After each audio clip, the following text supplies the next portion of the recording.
Ayan, ang ingay ng aking background. May sasakyan. Sana hindi marinig sa mic.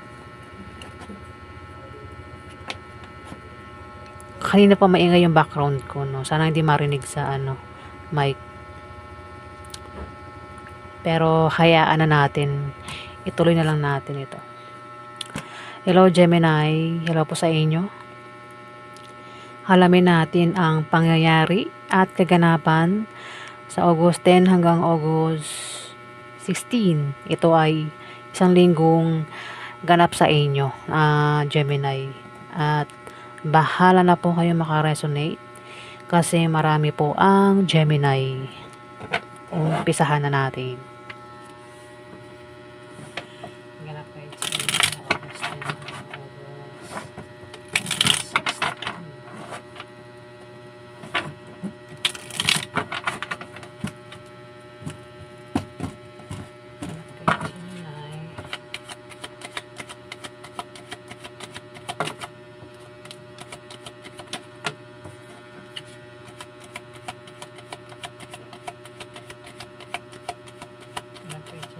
August 10 hanggang August 16.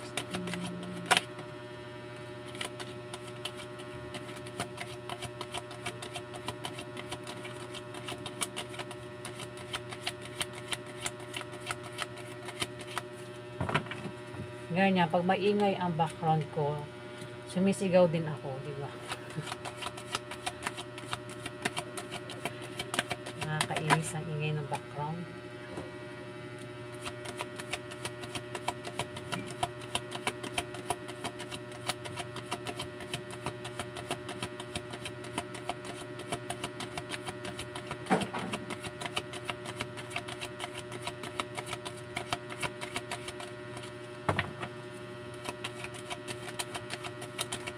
Ganap kayo Gemini sa August 10 hanggang August 16.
Gemini, may new beginning sa 1 week na yan.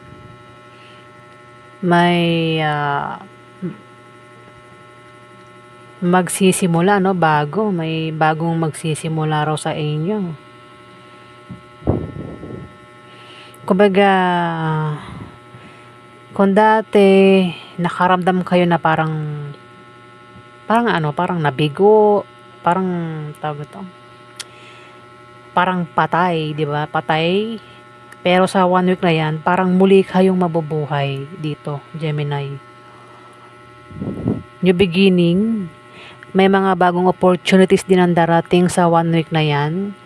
Pwedeng ito ay bagong trabaho, bagong love life, bagong negosyo, o maaaring magkaroon ka ng kasaganahan sa 1 week na yan, Gemini. Maaaring meron kayong lalakaring requirements sa 1 week na yan. Requirements, pwedeng ano, basta patungkol sa mga papeles, ganyan, lalakarin nyo, Gemini. Sa 1 week na yan.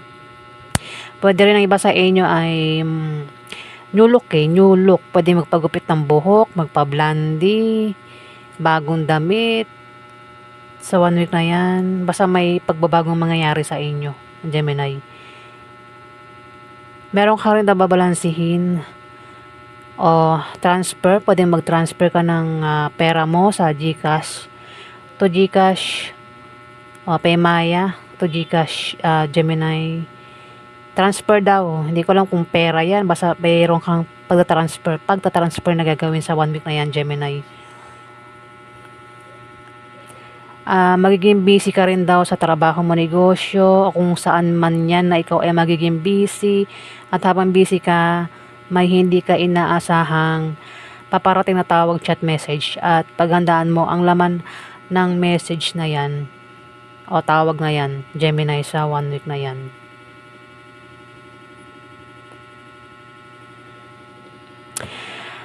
At ikaw daw ay magpapasalamat. Ikaw daw ay magpapasalamat dahil maaaring ikaw ay makatanggap ng blessing o baka nanalo sa mga kung anumang sinalihan nyo. O baka may matanggap kayo na letter, regalo, at kayo daw ay magpapasalamat. Pwede rin na kayo ay magkaroon ng kasaganan sa material na bagay sa 1 week na yan, Gemini. Pwedeng baka meron kayo matanggap na mga gamit sa 1 week na yan at ikaw ay magpapasalamat, Gemini. Gamit, regalo, letter, balita, ayan, at makakaramdam ka nga ng kasiyahan. Magpapasalamat ka rin daw dito.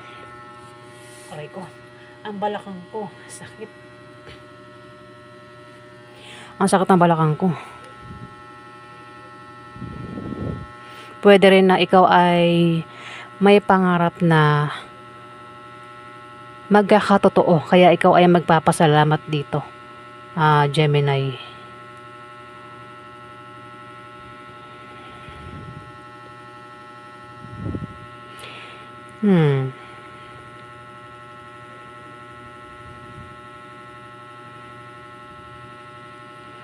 Knight of Cups. Isang lalaking romantiko, sensitive, emotional, introvert. Isang lalaking maaaring mag-offer sa iyo ng pag-ibig sa 1 week na yan. O maaaring siya ay maimbitahan mo, Gemini. O pwede mong baliktarin. Pwede siya yung mag-offer sa iyo ng pag-ibig.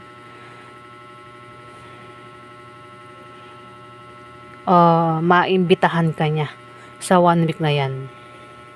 Pero mag-ingat ka kasi pwedeng traidorin ka ng taong ito, saktan ka, biguin ka, pagtaksilan ka, kasi sa 1 week na yan, Gemini,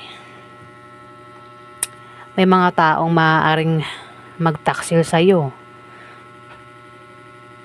I-backstab ka, traidoring ka, saktan ka, Gemini, sa 1 week na yan. O baka meron kang crisis o pagsubok na pagdaraanan, pero malalampasan mo rin daw, Gemini.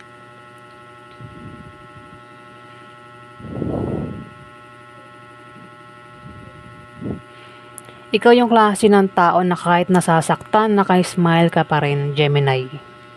Ay, naka-post ka pa dito, Hindi mo pinapahalatang nasasaktan ka.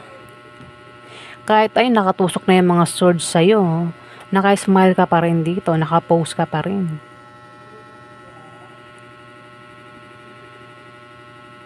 Gemini. Ikaw yan. Sa 1 week na yan, paghandaan mo, may mga taong maaaring saktan ka, traidoring ka, i-backstab ka, pero kahit saktan ka nila, alam mo ang dami mong mata rito, kitang-kita mo. Diba? Ang dami mong mata.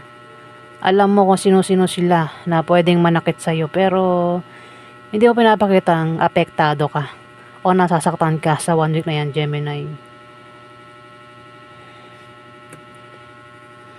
Justice, makakamit mo raw ang hustisya sa 1 week na yan. Pwedeng may mga taong, ayan pwedeng dudungisan ka, talagang sisiraan ka ng mga taong ito. Pwede nangyari na, mangyayari pa lang. Kung nangyari na, may mga taong siniraan ka, kaya ang dungis mo rito. Ang dumi mo tignan kasi may mga taong nanira sa'yo dito, Gemini. O maaaring mangyari pa lang ito sa 1 week na yan, pero justice, makakamit mo yung hustisya. Diba? Ang dungis mo rito. Parang dumaan ka sa pagsubok, problema, bagyo. Pero malalampasan mo o nalampasan mo. At justice na ang kapalit nito. Pwede rin naman na may mga tao nga dito ang maring nanira sa'yo o maring balak palang manira. Kaya ang dungis mo rito, ang dumi mo tignan dahil sa mga taong ito mahilig manira. Pero justice, makakamit mo, Gemini. Kumbaga, kung magkakaroon ng kaso, maaaring manalo ka, Gemini. Ayan, ingin ang background ko, may sasakyan, may motor, dumaan. Ayan maaaring magkaroon ng away. Kung magkakaroon ng away sa 1 week na yan, ayan, makakamit mo yung hustisya.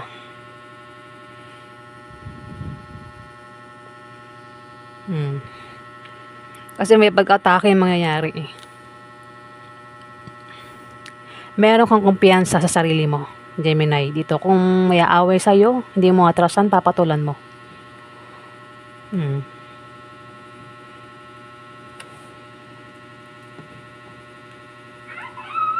Ito, dasan dasan, makakaramdam ka ng kasiyahan. Kung may sakit sa pamilya mo, physical man o emotional, gagaling ang tao may sakit.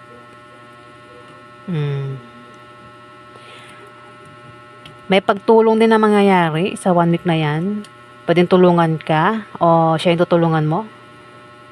Maaaring sa pera, patungkol sa pera, yung gagawin pagtulong. Mayroon ding rito parang mapapagastos sa inom.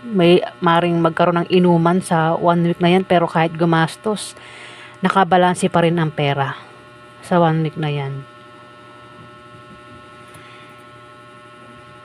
Wheel of Fortune, tagumpay, success sa binabalak mo, plano mo, kagustuhan mo sa 1 week na yan, Gemini. Ayan po ang ganap sa inyo. Maraming salamat po.